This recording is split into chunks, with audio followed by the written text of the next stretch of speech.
Sembrando conciencia. Germinando el interés por la investigación. Bienvenidos nuevamente a este su programa, Sembrando Conciencia, donde hacemos germinar el interés por la investigación. En esta ocasión nos acompaña una profesora investigadora destacada de la Universidad Autónoma Chapingo, la doctora Eloísa Vidal Lezama. Ella es ingeniera agrónoma egresada de la Universidad Nacional Autónoma de México, la UNAM.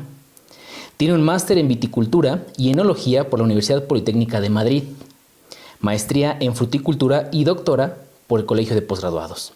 Realiza investigación sobre fisiología vegetal, anatomía y botánica. Ha expuesto en más de 75 eventos científicos técnicos a nivel nacional e internacional. Directora y asesora de más de 60 tesis, con más de 20 artículos científicos publicados y editora y compiladora de 8 libros, siendo el más reciente Anonáceas, plantas antiguas. Estudios recientes, parte 4, publicada en 2023. Integrante de la Red Mexicana de las Anonáceas, de la Sociedad Mexicana de Horticultura y miembro fundador de la Sociedad Mexicana de Anonáceas. En fin, la doctora Eloísa Vidal Lezama, pues podríamos seguir enlistando todas las aportaciones que ha hecho, pero el día de hoy nos vamos a enfocar en uno de sus tantos proyectos que seguro despertará el interés en ustedes. Antes que nada, doctora, le agradecemos que nos acompañe en este espacio, donde buscamos que todo el mundo se entere de las investigaciones y de boca de los investigadores que la Universidad Autónoma Chapingo tiene. Doctora, bienvenida, buenas tardes. Muchas gracias, buenas tardes a todos.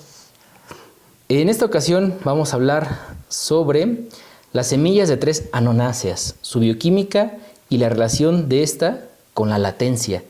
Pero son palabras, son conceptos que de repente se nos complican, entonces vamos a ir poquito a poquito desde lo más básico hasta lo más complejo. Doctora, platíquenos un poquito, ¿qué son las anonáceas? Claro. Pues muchas gracias, de verdad es una gran oportunidad deseada de poder mostrarles a quien le interese, por un lado, lo que estamos haciendo y por otro lado, ayudar a que reconozcamos la gran riqueza de materiales que tenemos en nuestro país particularmente y no se diga en el mundo. El caso de las anonáceas. Claro. Voy a iniciar por esa parte. Fíjense, la familia Anonaceae es una familia muy extensa, muy extensa, y tiene también una particularidad, es de las familias más antiguas. Se reconocen casi como fósiles vivientes. Okay. Son muy primitivas, son muy diversas, ¿no? Están en el ambiente tropical. Por aquí había un dato, a ver si tengo, aquí los tengo. 900 especies son neotropicales, 450 son afrotropicales y hay otras tantas en la región indomalaya. Particularmente en México reconocemos algunas nativas. Dentro de ellas está la Annona purpúrea, que es nombrada como cabeza de negro. Me están traicionando los nervios. Hay un nombre mucho más común. Doctora, no hay problema. Y lo acabo de olvidar, pero ahorita se los digo. Esta especie es realmente fascinante. Ya les comentaba un poco la importancia en términos numéricos y tenemos que reconocer que la presencia de las plantas en el mundo son un gran indicador, ¿no? de cómo se pueden ir moviendo los organismos en términos incluso movimientos genéticos, ¿no? Lo que pensamos que es la evolución. Al parecer, muchas de estas especies están en ese nicho todavía de ser muy antiguas y primitivas y conservan algunos rasgos bien interesantes, entre ellos la latencia. Okay. La latencia de las semillas es un concepto que se aplica para explicar por qué no germina una semilla. Si yo pongo y hago todo lo necesario para que germine y a pesar de eso no germina, pero estoy segura de que está viva, ¿no? Porque otra cosa sería tener una semilla muerta y pues Claro, aunque y ahí yo sería haga otro. cualquier cosa no voy a hacer que germine. Pero en muchas de las especies de esta familia está presente ese fenómeno y es fácilmente observable, pues porque lo común, ¿no? Lo común es que si yo tengo un lote de semillas, cierto número de semillas, pongo 100 semillas a germinar, pues lo común es que me germinen 90, 80, Ok, según el un vigor que número tengan, alto, claro. según la viabilidad que tenga la semilla, que estábamos asumiendo que todas serían vivas. Pero en este caso no es así. Entonces, y aquí es donde entra también la parte de la colaboración con los jóvenes, con los cuales interactuamos mucho en clase. En algún momento, hace bastante tiempo, uno de estos jóvenes se acercó y me dijo, maestra, ¿sabes qué? Es que en mi pueblo hay una especie que es muy rica, es muy sabrosa, pero pues germina muy raro y Ok. quisiera saber cómo le hacemos para que tenga un porcentaje de germinación. Y ahí empieza, ¿no?, el escarbar las respuestas en esas especies. El caso de esta especie de purpúrea, sucedió que se hicieron varios experimentos y empezamos a observar cosas fuera de lo normal, ¿no? Porque también dentro de la fisiología de la germinación hay cosas como muy establecidas. Claro. Pero con frecuencia olvidamos que el comportamiento que tienen unas cuantas especies en el mundo, ¿no? Unas cuantas que son las domesticadas, que son las que le interesan al hombre por ciertas causas, tienen comportamientos ya, pues así como su nombre lo dice, muy en respuesta de lo que el hombre necesita, ¿no? Entonces, semillas que germinan muy bien, ¿no? Si hablamos, no sé, de lechugas, de maíces, sorgos, avenas, alfalfa, es porque se han trabajado con ellas durante mucho Muchísimos tiempo, durante años. siglos, como humanidad, y ellas ya responden como nosotros queremos, ¿no? Pero estas que han estado un poquito más rezagadas, ¿no?, que han sido menos vistas, menos estudiadas, han conservado esas características. Y esto es pues lo que define a algunas de estas especies, ¿no?, que tienen, insisto, muchísimas, pero en México particularmente, bueno, en México creo que hay alrededor de seguramente más de 20 especies, Claro. pero de estas probablemente reconozcan a la guanábana, a la chirimoya, porque las dos son, diríamos, de uso frutícola, ¿no? Claro, de La consumo consumimos humano. para la fruta, y se comercializan. Muy escasamente, en nuestro país, muy escasamente, algunas cuantas cientos de hectáreas hay en el país de chirimoya o de guanábana, pero hay otras, entre ellas la macrophyllata, que es la ilama o el papause, ¿no?, que en algunos lugares le llaman así, y la purpúrea, que tengo que ver mi apunte para ver cómo se llama porque no llega el nombre. Muy bien, doctora. Mientras, no se preocupe. En su investigación trabaja con 3 especies diferentes de anonáceas: chincuya, ilama y zaramullo. ¿Nos podría platicar algunas de las características visuales para poder diferenciarlas? Sí, sí, claro. Son bien diferentes. Chincuya, la purpúrea es chincuya, justamente. Si reconocen la chirimoya y la guanábana, me darán la razón de que son frutos, bueno, pueden tener tamaños diferentes, pero son frutos muy manejables, ¿no? Suavecitos, la piel es muy, muy suave, incluso ese es uno de sus defectos para su manejo, ¿no? Es demasiado suave. Y el caso de la ilama y el caso de la purpúrea es completamente diferente. La purpúrea tiene una cáscara bastante rugosa y alguien diría feíta, ¿no? Por eso le dicen cabeza de negro, porque se ven como chinitos. Ah, ok, ya entiendo. Tiene como espinitas. Probablemente hayan visto unas guanábanas que sí presentan unas curvaturas, pero son muy suavecitas, muy ligeras. Pero aquí no, aquí son muy, muy conspicuas, muy endurecidas, de una coloración marrón, de café hacia rojizo. El caso de la papause es lo mismo, no tiene las prominencias como tipo espina, pero también es una cascarita bastante dura, ¿no? Gruesa. Y bastante gruesa, con coloración también hacia café. Entonces, la misma familia, por supuesto, el mismo género, pero especies diferentes. Entonces, morfológicamente diferentes. También su nicho, ¿no?, de ubicación ecológica, pues, es diferente. Las chirimoyas son más hacia altitudes, ¿no? Por arriba de 1200, 1500, les va mucho mejor el frito, por decirlo así. Las guanábanas prefieren un clima un poco más templadito. Y las chincuyas, las ilamas, el zaramullo, mucho más calor. Muy tropical. Sí. Entonces, para que ubiquen, zaramullo lo podemos encontrar en Yucatán, ¿no? También en la costa del Pacífico, pero probablemente si andan por Yucatán o son de por allá van a reconocer lo que es el zaramullo.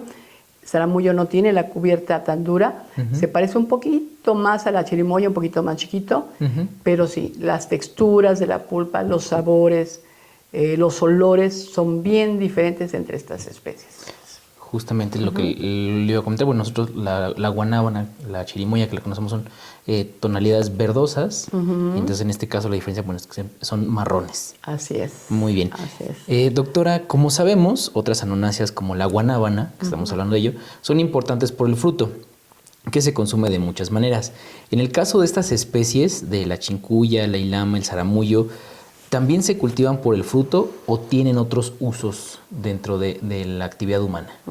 Sí, bien interesante la pregunta, porque justamente podríamos pensar, ¿por qué no han evolucionado al mismo ritmo que la guanábana o la chirimoya? Estas dos, pues apreciadas por su fruto y así se estuvieron pues desde seleccionando, ¿no? Porque podemos encontrar guanábanas no sin semillas, pero con un número de semillas mucho mejor que lo que tenían al principio y con características de sabor, ¿no? Ya muy dirigidas hacia lo que nos gusta en términos generales. Claro. Y estas otras especies, incluyendo estas que están ya muy domesticadas, como todas las plantas, tienen otras cosas interesantes. Son metabolitos que pueden ayudarnos para tratar algún padecimiento ¿no? En lo que estamos observando y un poco lo que está dirigida la investigación actualmente es tratar de reconocer esos metabolitos y ver cómo le hacemos para ser utilizados en la agricultura como pesticidas biológicos. Tenemos que reconocer, hay una cantidad enorme de metabolitos secundarios, se les conoce, pues para mi gusto, de manera un poco incorrecta, pero bueno, fue un término que se acuñó hace mucho tiempo, ¿no? Metabolitos secundarios, como la palabra secundario nos implica como que es menos importante, ¿no? Claro. Pero no es exactamente así, porque si hablamos de carbohidratos, de proteínas, de grasas, pues sí, reconocemos que en el metabolismo vegetal son bien importantes estas moléculas y son lo que reconoce como metabolismo primario. Pero el metabolismo secundario es igual de importante, nada más que sus concentraciones son bien poquitas y están en algunos momentos de la vida de la planta. Por ejemplo, si nace la flor, si se ve la flor de la especie, va a tratar de atraer a su agente polinizante con color y con olor, ¿no? Con aroma. Entonces, en esos momentos de la vida de esa especie se van a presentar esos metabolitos, los que dan olor, los que dan sabor, para atraer. Seguramente que así están otros. Muchos metabolitos tienen un papel de defensa ante los predadores. O sea, las pobres plantas, pues, pues igual que nosotros no lo hacen. Nosotros nos podemos defender. Yo si veo que viene un peligro que me acecha, pues yo me echo a correr, ¿no? Pero las plantas no pueden hacer. Entonces, realmente echan a andar un mecanismo de protección. Y por eso podemos entender que llegue un parásito a comerse una hoja y a lo mejor acaba con la mitad de la hoja, pero no acaba con la planta completa y el resto de sus congéneres no llegan a acabarse al cultivo si es que funcionó el mecanismo que tenía esta planta, ¿no? Porque se empiezan a generar esos compuestos volátiles, se alerta a la población del cultivo, de la planta que esté en el monte, y empiezan a generar olores y sabores desagradables o tóxicos, ¿verdad? Para que no se los coman, ¿no? Entonces, si esos mecanismos existen de manera natural en la planta, nosotros podemos encontrarlos, diferenciarlos, identificarlos, y muy probablemente, como está ocurriendo ya con algunos de estos metabolitos, utilizarse para que el hombre los pueda ubicar como biopesticidas, y al ser moléculas orgánicas, pues tendrán mucho más naturales, tendrán que ser menos lesivas para el ambiente que los pesticidas actuales, ¿no? Los de origen sintético. Entonces, como que esa es la tendencia en términos de estar identificando metabolitos, que pues es lo que hacemos en toda la vida de la humanidad. Hemos estado conviviendo con ellos desde el momento en que mi abuelita, me acuerdo que mi abuelita era fanática de los tés, y para todo era el té de manzanilla, ¿no? Ok, sí, claro. Pero la manzanilla te desinflamaba, te quitaba el dolor, o sea, 1001 cualidades. Incluso tiene un agente antiinfeccioso, ¿no? También. Como antiséptico. Entonces, nosotros nos hemos beneficiado mucho de ellos, y esta posibilidad de ser utilizados, y ahora ya no como un té para que lo consuma el humano, sino a lo mejor como un té para asperjarlo a las plantas, y en ese momento pues van a quedar más protegidas, ¿no? Es un poco la idea. La idea. ¿Qué compuestos son los que se han descubierto en estas especies de anonáceas como metabolitos secundarios? Sí, comentaba que hay así una cantidad enorme de esos compuestos. De manera gruesa podríamos hablar principalmente de alcaloides, de un grupo bien importante y que son exclusivos de las anonáceas, que se llaman acetogeninas de anonáceas. Hay algo muy parecido que se está reconociendo en aguacate, pero en estricto no son las mismas moléculas. Y dentro de ellas, si mal no recuerdo, ya hay más de 500 acetogeninas descubiertas.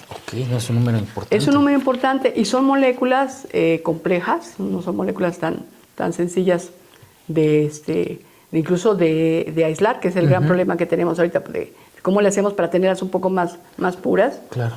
Y lo que se está viendo, insisto, no es nada nuevo, pero creo que están empujando mucho hacia esa aplicación en términos de biopesticidas, y por otro lado de compuestos, o sea, son meramente citotóxicos, son compuestos que van a intoxicar una célula, y en ese sentido se ha trabajado mucho con tumores. A nivel de humanos, se está trabajando como controladores de algunos cánceres. Y va a la parte muy avanzada en ese sentido por parte de las acetogeninas. Por parte de los alcaloides, se sabe también que tienen su efecto sobre el sistema nervioso central, ¿no? Y también, o sea, en términos de decirlo de una farmacéutica natural, ¿no? Son elementos bien valiosos. Importantes. Y no son los únicos. O sea, estos dos me he referido porque son los más que se conocieron desde el principio y se han estudiado extensamente. Pero hay muchos otros. Entre ellos hay ácidos grasos, ¿no? Y en los que estoy ahorita un poco tratando de entender y ver cómo podemos trabajarlo, los fenoles. Los compuestos fenólicos también son universales, están en todas las plantas. Y bueno, pues la realidad es que tanto he visto cómo ha ido manejándose la investigación en términos primero de alcaloides, y después se fue más hacia acetogeninas, en términos en el mundo, ¿no? Dije, bueno, ¿qué tal si vamos explorando la otra parte, que tienen una cantidad de fenoles muy importantes? Y en términos de los resultados que yo he podido obtener, en el caso de Ilama, ¿sí? En el caso de Ilama, están identificados bastantes de ellos. Déjenme que les dé algunos datos. Unos datos duros para saber por qué. 119 compuestos fenólicos. En su mayoría son flavonoides.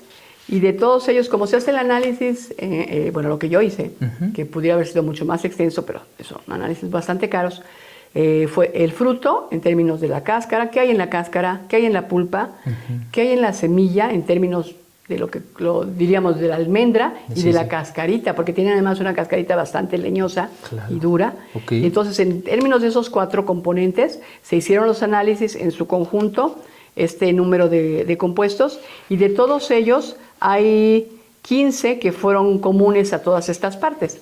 Okay. Entonces ahora la idea que tengo es, si las cosas van bien, pues de estos 15, ojalá hubiera la posibilidad de trabajar con los 15, pero si no, ir de a poquito, 2, 3, empezar a cuantificarlos y con ello, por un lado, hacer aplicaciones sobre germinación, porque es la parte que no me he referido, pero que sepan que hay, decíamos, problemas para germinar y en el caso de chikungunya, en el caso de ilama, chikungunya sin duda, y en el caso de ilama estoy casi segura que es el mismo comportamiento.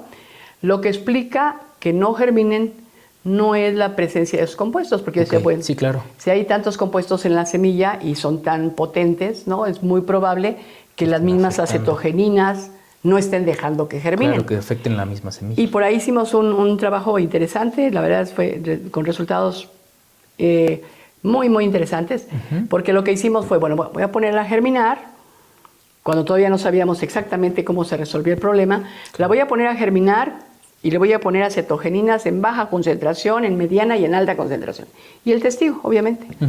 Y para nuestra sorpresa, germinaron las semillas, poniéndoles acetogeninas. Todavía más. Entonces decíamos, no va por ahí, o sea, no son inhibidores como lo estábamos pensando, no son inhibidores. Sí es cierto que hubo diferencias entre las concentraciones y las concentraciones bajitas incluso le ayudaron. Ya las concentraciones altas no les ayudaron, pero el hecho de tener el testigo pues nos estaba dando un indicador de que no era por ahí. No podíamos explicar la no germinación por efecto de estos compuestos.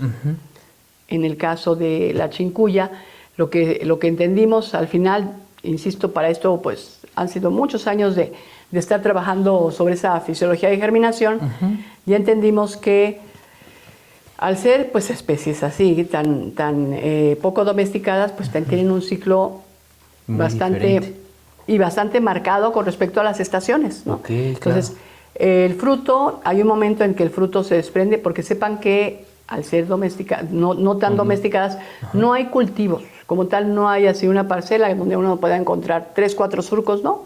Son lo que se conoce como poblaciones toleradas, ¿no? En los montes, en las partes de los ríos. La gente de las comunidades reconoce las bondades medicinales que puedan tener las raíces, las cortezas, las semillas, etcétera. Las hojas. Y las ha ido como que protegiendo sin que en estricto las cultiven. Entonces, si alguien necesita de las hojas, va a ir al monte y toma las hojas, ¿no? Cuando es la época de la cosecha, van y toman los frutos y se venden a un precio muy, muy, muy interesante, ¿no? Muy, muy, muy bueno. Que probablemente igual, al momento en que se haga el cultivo, pues no va a ser el mismo precio. Claro. Pero, bueno, de esa manera, cuando el hombre reconoce algo que le es de utilidad, no lo va a perder, ¿no?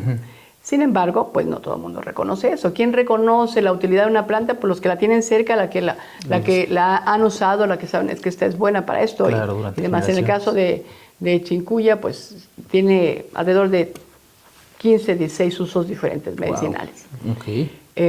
Y bueno, pues a lo mejor también a nosotros es lo que nos toca, ¿no? Ir validando ese conocimiento empírico, irlo validando y ver quién va... ¿quién es el responsable de que tenga tal efecto o no lo tenga? Claro. Doctora, en su opinión, ¿cuál es la causa principal por la que estas especies como la chikungunya, el zaramullo o la ilama no sean tan populares como la guanábana y la chirimoya? Sí, sin duda, el hábitat, ¿no? En donde se encuentran no están a la disposición de todo mundo, ¿no?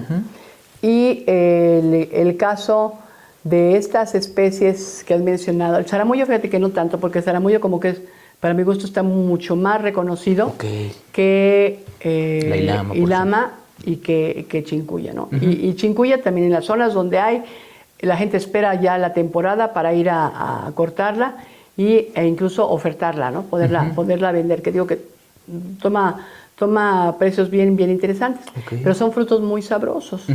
Entonces, pues es una planta, porque además estoy hablando de que es una planta, la chikungunya puede tener 20 metros. Es una planta bastante exuberante, ¿sí? De una hoja también bastante grande, la flor también es enorme, y el fruto, pues es también. El fruto puede llegar a pesar, no sé, 2 kilos. ¿Por fruto? Sí, por fruto. Y bueno, entonces se consumen esos momentos y solamente hay en ese momento, que es una temporada muy cortita.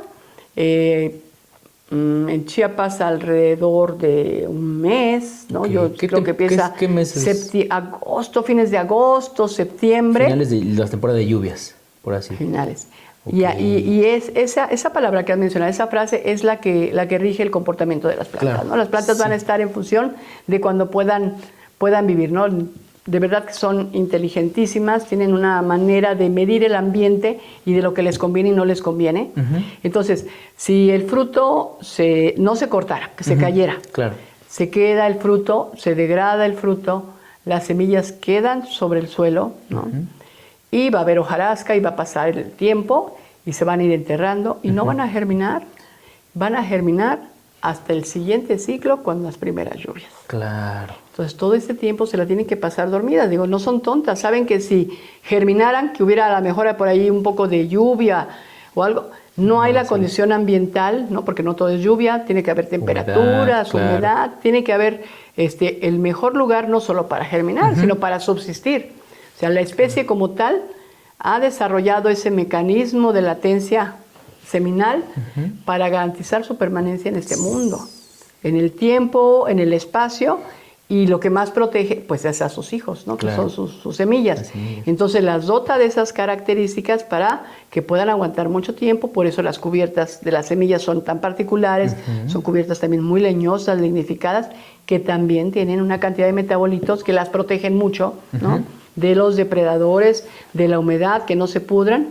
Y entonces, siguiendo lo que hacía en la naturaleza, nosotros nos dimos cuenta que lo que tenemos que hacer es tomar la semilla y darle un tratamiento pues bien similar a lo que ocurre en el monte, ¿no? Ok, sí, claro. Entonces, si en el monte están a 25 grados, pues nosotros las almacenamos 25. a 25 grados. Okay. Y logramos con este tiempo, alrededor de 6 meses, en almacenamiento que le llamamos un almacenamiento cálido y seco, una estratificación seca. Los pusimos en un ambiente seco, en lugar de una estufita, 25 grados, sin humedad. Las mantuvimos ahí durante un cierto tiempo. Lo hicimos durante un año, pero los resultados muestran que a los 6 meses yo puedo tener la mejor cantidad de germinación. Todavía están Y con ello nosotros logramos la germinación. Okay. ¿Qué es lo que está pasando durante esos 6 meses? Están ocurriendo cambios morfológicos y bioquímicos en la semilla. Lo que nosotros encontramos es que el embrioncito es una semilla de 3 centímetros, una semilla bastante grande. Grande, sí, claro. El embrioncito es de 2 milímetros. O sea, la relación entre el embrión y el resto de la semilla, que es el endospermo, que es lo que la nutre, es muy diferente, ¿no? Claro. Y lo que va haciendo en este momento del almacenamiento es que el embrioncito va creciendo. De a poquito a poquito el embrión va creciendo, va madurando incluso, va viendo algunos cambios que le van a permitir llegar, insisto, a los 6 meses, en una condición un poco más grande. No es exageradamente grande, a lo mejor si medía 1 va a llegar a 1,5 o 2. Sí, claro, pero es poquito. Pero es algo que en el argot de esta temática de germinación se les conoce como embriones inmaduros. Okay. O embriones poco desarrollados. Y entonces terminan de desarrollarse, y cuando nosotros vemos que esto está ocurriendo en una semilla, le llamamos latencia morfológica, porque hay cambios morfológicos. Y nosotros observamos que el embrión toma una forma característica, una longitud característica. No hubo manera de pesarlo, la verdad fue muy complicado, no pudimos pensar que se incrementaba el peso, que seguramente ocurre. Claro. Pero nos quedamos con los cambios en longitud, en grosor, en forma. Toma una forma también muy particular. Se le forma una cinturita muy, muy pequeña y se ve completamente diferenciado los cotiledones del resto de la parte radicular. Y entonces es cuando ya puede germinar. Ya ha ocurrido la parte morfológica, cambios, y después en la continuidad de esos experimentos empezamos a monitorear pues solamente un metabolito, ¿no? Que pudimos hacerlo, insisto, es muy laborioso, pero necesitamos de equipo y de metodologías para hacerlo. Son semillas que yo les llamo oleaginosas, porque tienen un contenido de aceites muy alto, están por arriba del 40% de aceite, la semilla. Entonces, en estas semillas sí hay carbohidratos, por supuesto, pero no son los más importantes como pudieran ser en otras semillas. Entonces, por eso dijimos, bueno, vamos a ver qué pasa con los aceites, ¿no? Si son su componente más importante.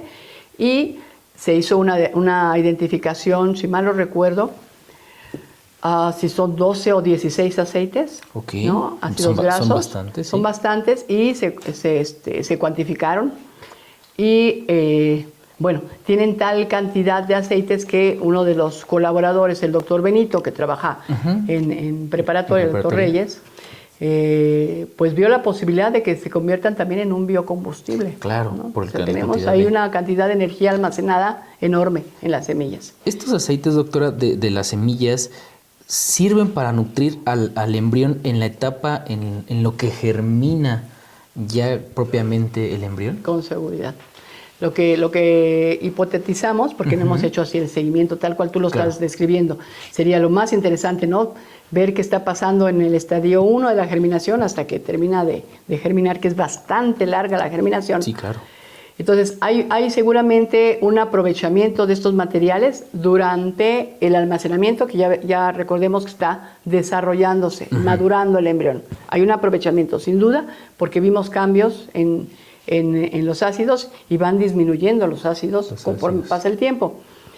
Y en la germinación, que es una germinación también bien particular, muy poco referida, la encontré referida, este tipo de germinación, en una especie también de origen amazónico, o sea, de un clima tropical. Sí, muy tropical, muy húmedo. Pues la nombramos una germinación criptocotilar. Generalmente se habla de dos tipos de germinaciones, ¿no? Platícanos un poco de eso. La germinación más común, que es aquella que vemos inmediatamente que sale del suelo y los cotiledones quedan por fuera y van creciendo junto con la plantita y los cotiledones. O bien los cotiledones pueden quedar encerrados y solamente va creciendo la parte de la plúmula. En este caso, cuando nosotros, y fue, de verdad, es un poco, pues así es la investigación y hay que reconocer que así se va aprendiendo. Yo recuerdo haber dirigido varias tesis en donde decíamos, pues, las semillas están latentes y no germinan, y no había manera de entender qué pasaba, hasta que en algún momento dijimos, bueno, vamos a ver qué está pasando adentro, porque son bastante grandes, y hay un momento en ese momento cuando tú pones a incubar las semillas en una condición de temperatura y de humedad correcta, ves que la semilla, no ves obviamente cómo se hincha, porque, insisto, son dos valvas lo que les cubren, no son muy fuertes, pero con el resto de otras semillas podemos decir que son bastante lignificadas, pero se ve que se medio abren. Se medio abren, entonces dices, sí está tratando de germinar, pero ¿por qué no? Teóricamente nosotros contamos que una planta germina cuando es capaz de desarrollar radícula. Cuando yo veo hacia el ápice de la radícula, digo, ya germinó. Y ahí yo trataba de ver, ya sal para que yo pudiera que germine. No, entonces vamos a ayudarle. Entonces nos pusimos a abrir lo que decíamos que eran las semillas latentes. Nos pusimos con ayuda de un cascanueces, ¿no? Claro, abriendo.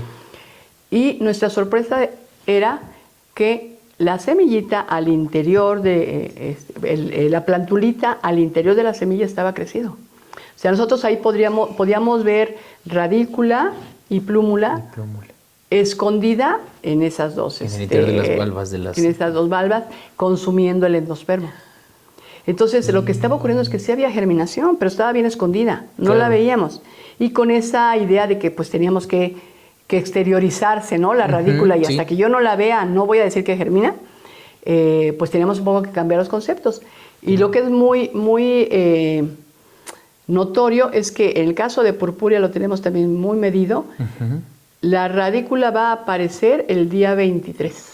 O sea, un día más, un día menos. De verdad que puedo decirles que hemos trabajado casi cientos de experimentos con germinación, y siempre es en el día 23. El testigo es en el día 23. O sea, es algo perfecto en la naturaleza, ¿no? Perfecto. Claro. Pero antes del día 23, si nosotros nos asomamos, está creciendo la plumulita. Adentro de. Llega a ser tan vigoroso que entonces ya se abre y sale la radícula, Ok. y entonces eso ya germinó. Pero en sentido más estricto. Sí, Si claro. nosotros reconocemos que lo que era un embrioncito de un tamaño muy pequeñito, muy bien conformado, porque podíamos ver sus estructuras de una manera muy sencilla, ver que estaba completo, ¿sí?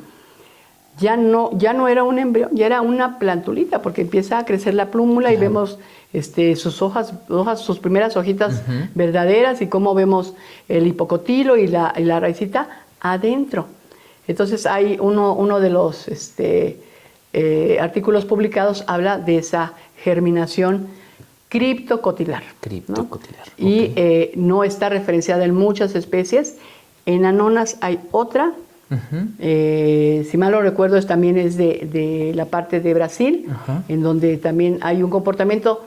Esa experiencia la documentaron investigadores, creo que en los años 40, pero no le pusieron un nombre y no pasó a más. Claro. Y el caso de esta forestal, que les digo que cuando yo me basé para ver lo que estaba ocurriendo y entender lo que estaba ocurriendo, está muy referida esa germinación en esa especie que no es de la misma familia, pero tiene un comportamiento bien parecido. Igual, muy parecido. Doctora, ¿podríamos decir que pues por así decirlo, descubrimiento, darse cuenta que estaba pasando este desarrollo del embrión al interior de las valvas, ha sido una de las experiencias más interesantes que ha tenido a lo largo de la investigación con anonáceas?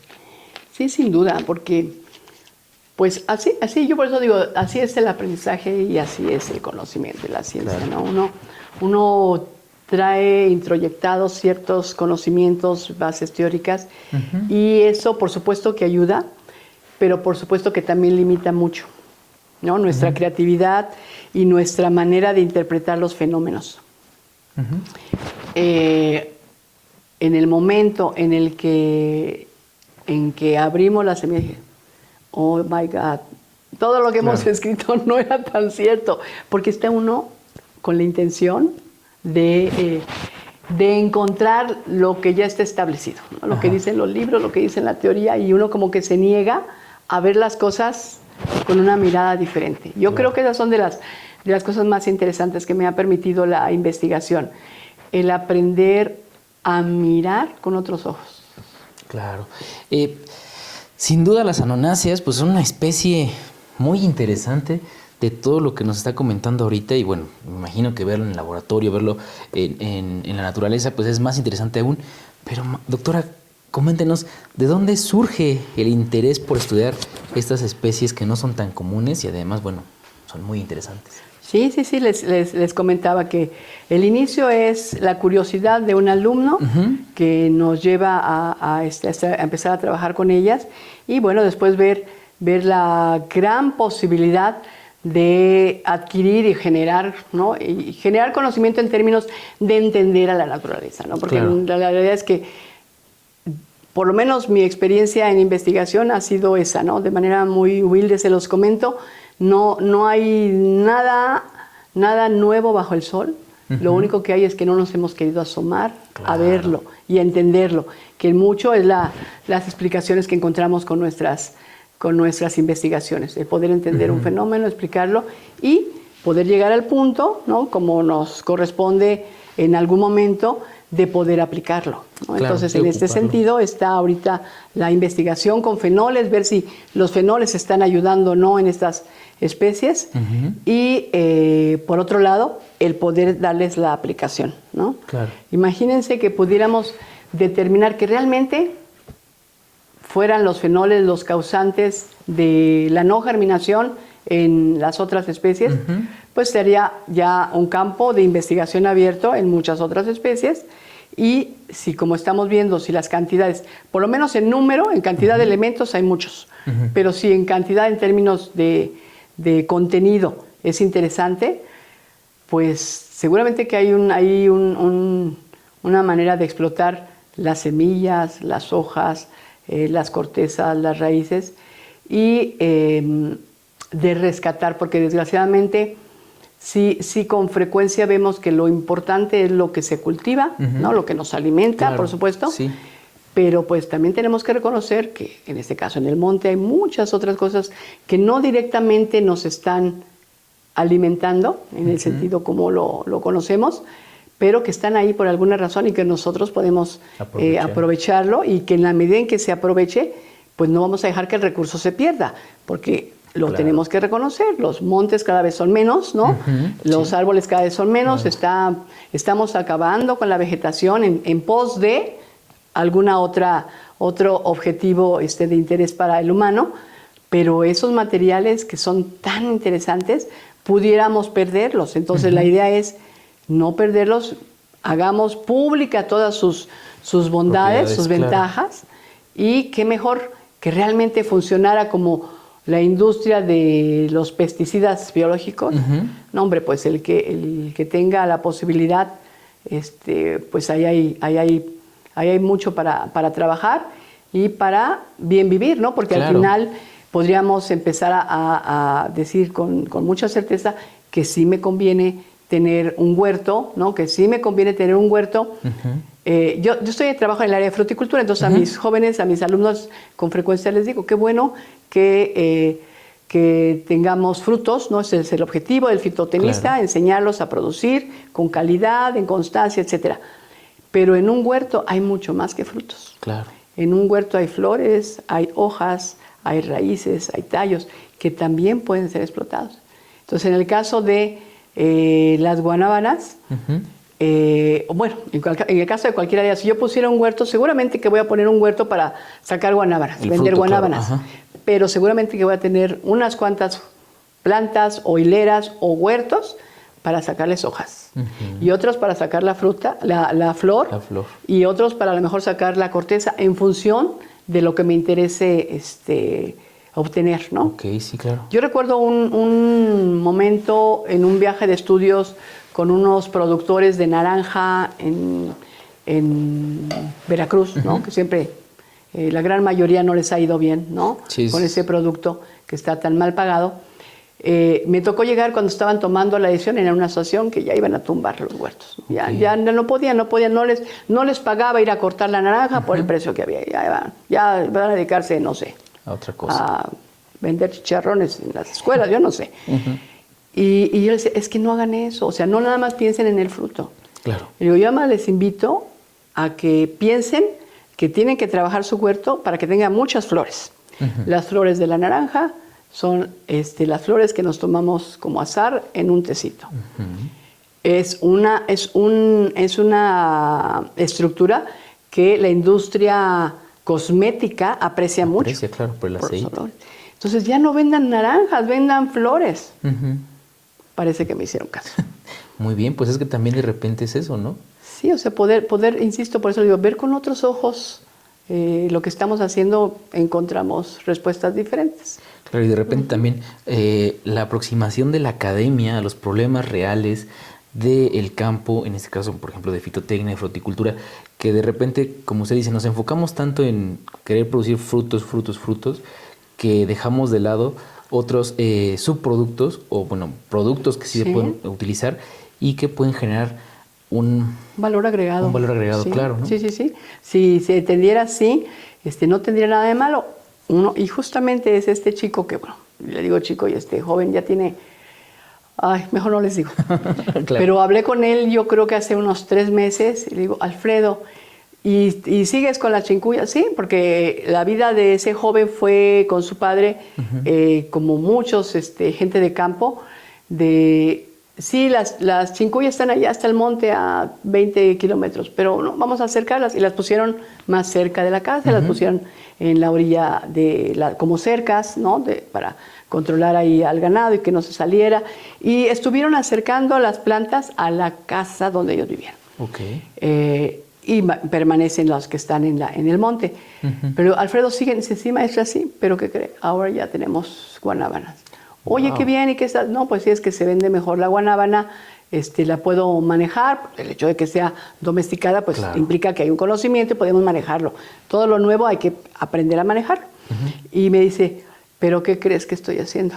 No estoy vendiendo guanábanas. Estoy vendiendo hojas. Hojas de guanábana. Él está surtiendo ¿no? A una buena parte de la gente que se dedica a, pues es que lo que hace esa parte de la medicina tradicional es vender un producto que ellos conocen en un frasquito, en una bolsita o molido en el mejor de los casos, si no, pues te lo doy entero, seco, sí, claro.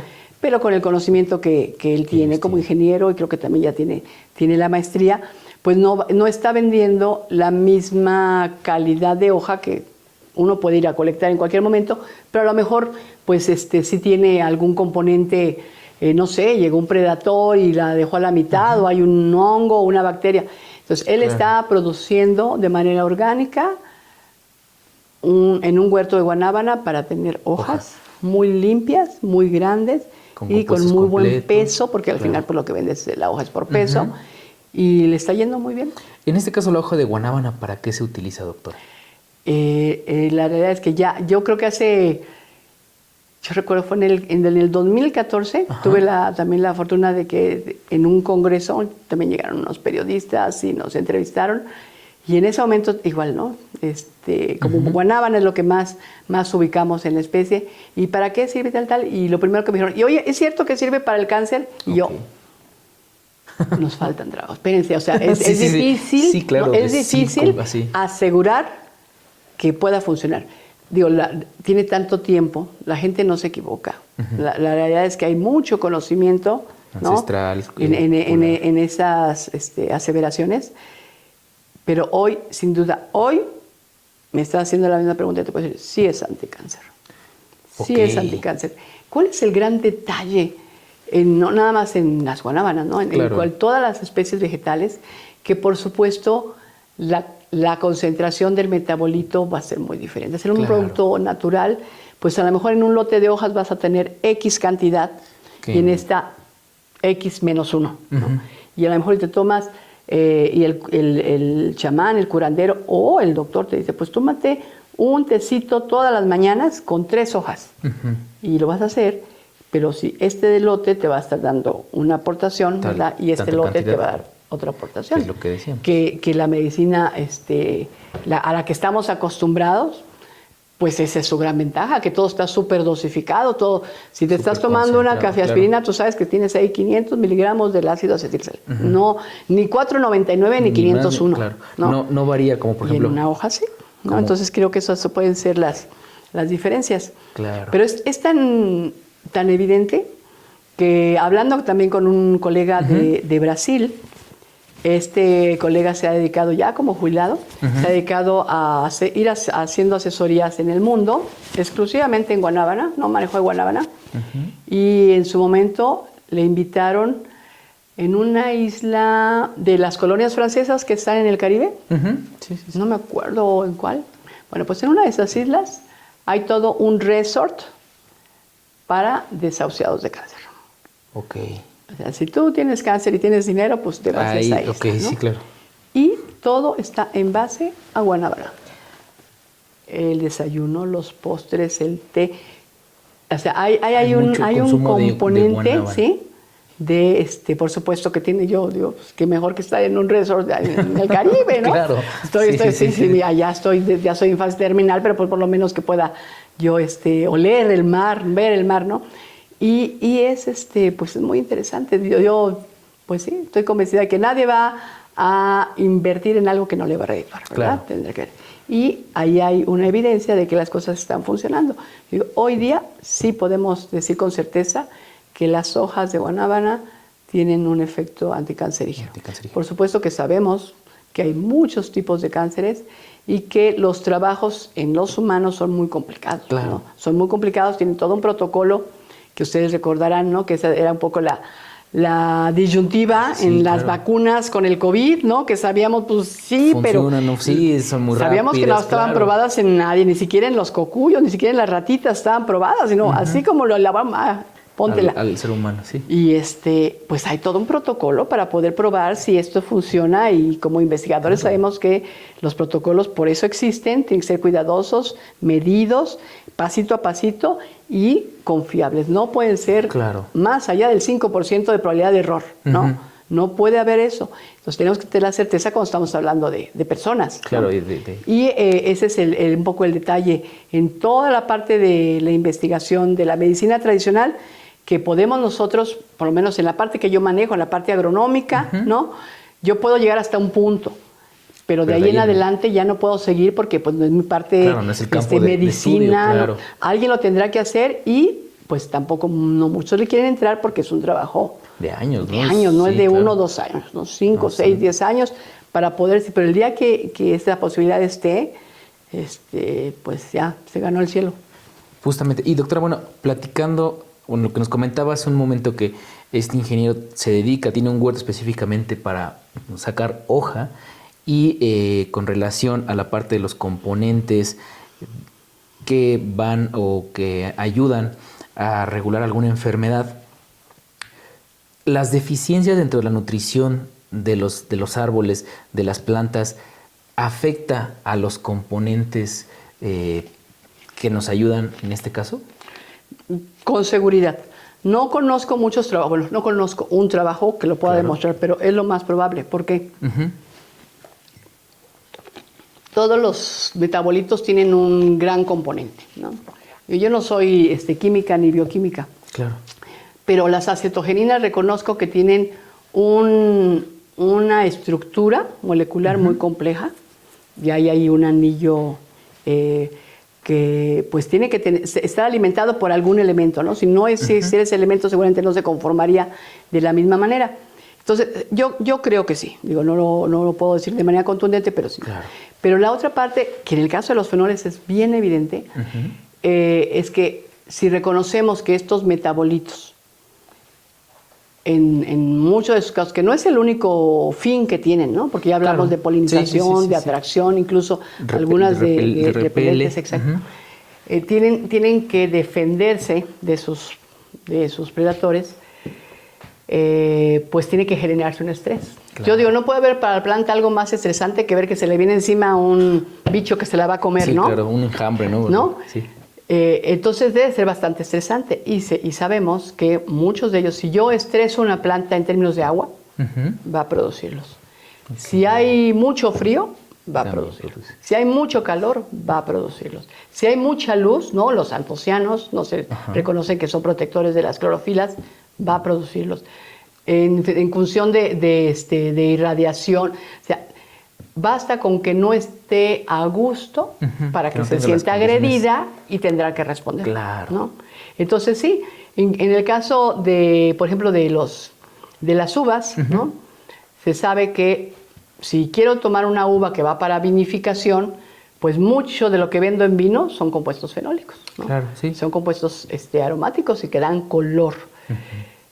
Yo puedo hacer que una uva tenga un contenido fenólico diferente si antes de la cosecha la estreso de agua. De agua, ok. Y eso lo conocen los viticultores viejos, lo saben perfectamente. Claro. Durante mucho tiempo en Europa se prohibía, por lo menos en España, no sé si en toda Europa, pero en España durante mucho tiempo se prohibía regar.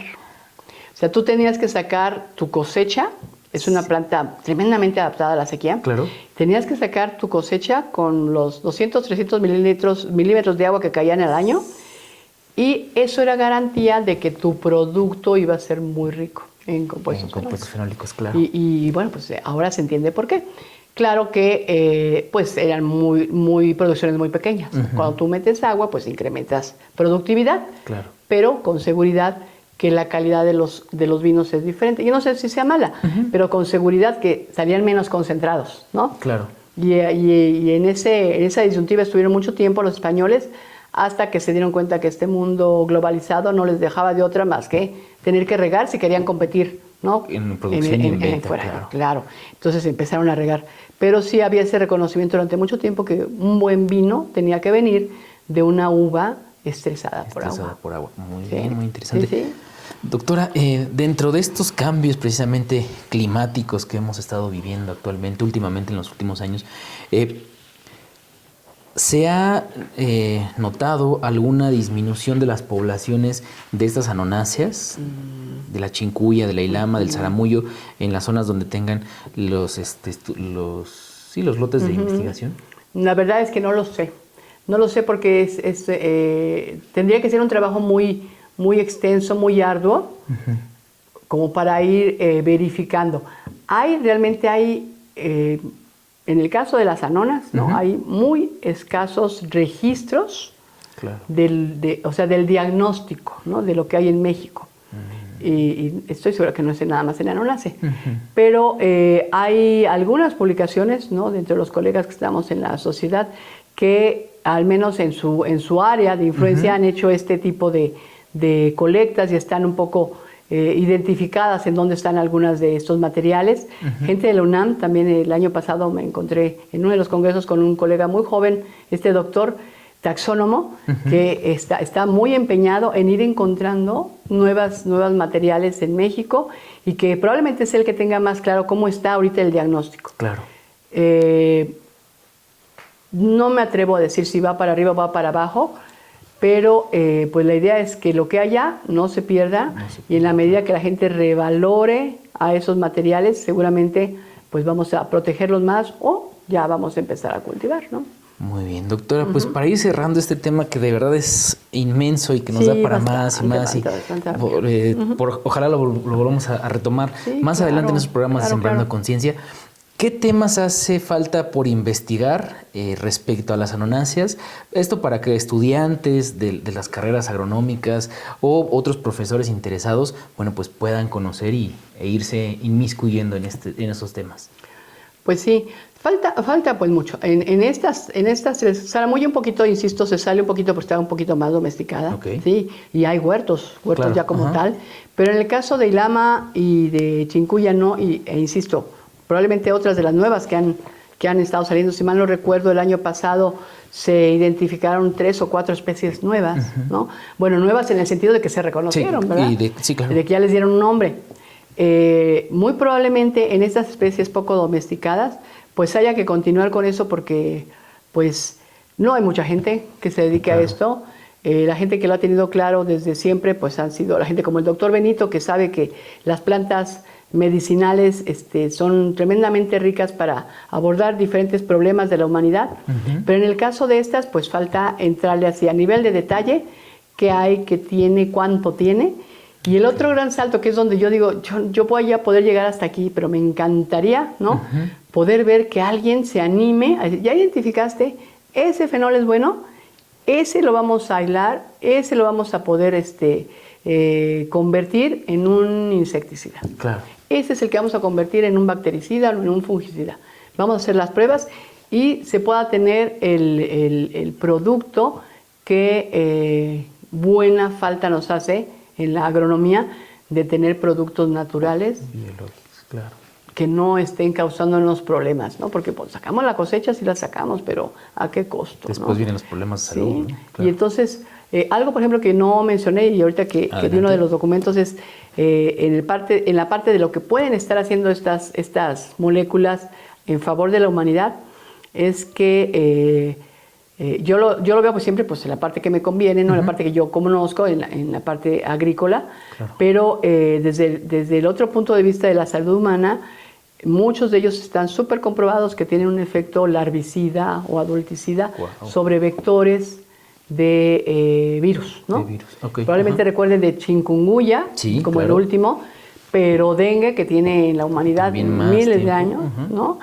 Entonces, si hablamos de fiebre amarilla, de dengue, de paludismo, de chikungunya, o sea, tienen su vector, claro. Y estos productos son insecticidas naturales, ¿no? Entonces, por ahí también, ¿no? Podemos pensar en que es necesario que estos productos sean rescatados y puedan ser utilizados en una fórmula que no me imagino yo cómo se puede hacer, pero que podamos tener un producto que el productor o en este caso los que hacen las campañas, ¿no? Que claro. yo recuerdo, ustedes pues son muy jóvenes, pero a mí me tocó ver campañas para el control de dengue. Del dengue. En Acapulco, ¿no? Sí, que claro. Mi padre nos llevaba siempre de vacaciones a Acapulco cuando se podía ir a Acapulco. Sí.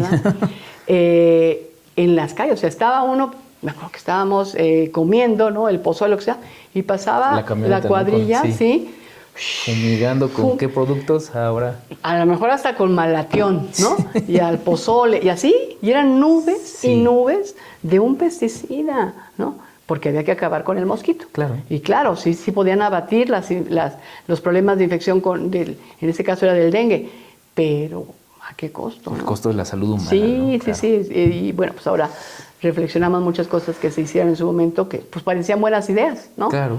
Y yo creo que ahorita ahí hay una gran oportunidad. Yo creo que ahí tendríamos que seguir y seguramente reconociendo lo que ahora es nuevo, no lo que están apareciendo como materiales nuevos, que sin duda estas especies son tan ricas en esos metabolismos, en esos metabolitos, pues por esa característica tan natural que tienen, tan primitiva. Tan primitiva, ¿no? como dice. Que probablemente en la medida en que vayan evolucionando, a lo mejor dentro de unos 10,000 años, a lo mejor ya no tienen esta cantidad, ya no los necesitan porque ya las mal acostumbramos, ya las apapachamos, ya las cuidamos nosotros. ¿Para qué se preocupan ellas? Sí, ¿no? claro, exactamente. Sí, yo las puedo cuidar, tú nada más dame el fruto y yo hago lo demás. La realidad es que tenemos que aprovechar que hay muchas, yo creo que todos tenemos conciencia que lo que conocemos como humanidad es nada. Comparado a lo que existe, ¿no? En términos de vegetación, ¿no? O sea, conocemos nada con todo lo que hay que descubrir. Entonces, ahí hay un mundo, ¿no? Para todo tipo de industrias farmacéuticas, cosméticas, agronómicas, en fin. Totalmente. Creo que hay todo una posibilidad de explotar esa parte. Totalmente. Doctora, para cerrar estas entrevistas, ¿alguna forma de contacto por si hay gente que nos está viendo y que esté más interesada en el tema o con relación a las anonáceas? ¿Alguna forma de contacto? Sí, por supuesto. Puedo referir que me encuentran en el departamento de fitotecnia de la Universidad Autónoma de Chapingo, en el área de fruticultura, y todos tenemos un correo institucional que es @chapingo.mx.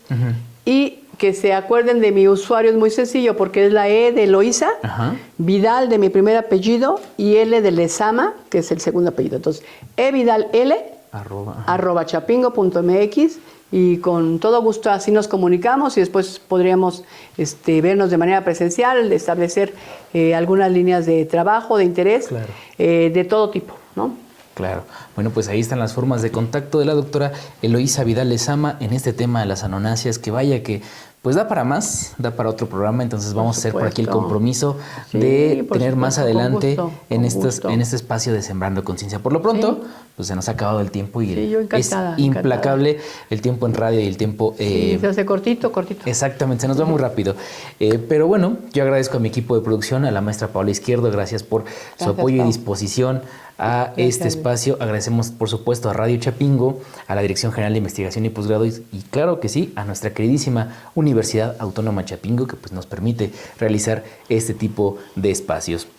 Recuerden escucharnos todos los lunes en punto de las 4 de la tarde a través del 1130 de amplitud modulada y buscar estos videos en nuestras redes sociales que van a estar apareciendo en pantalla en estos momentos. Yo me despido, soy Luis Jesús Gutiérrez, para mí fue un gusto estar en este espacio de Sembrando Conciencia y nos escuchamos en la próxima. Sembrando Conciencia es una coproducción de Radio Chapingo y la Dirección General de Investigación y Posgrado de la Universidad Autónoma Chapingo. Sembrando Conciencia. Germinando el interés por la investigación.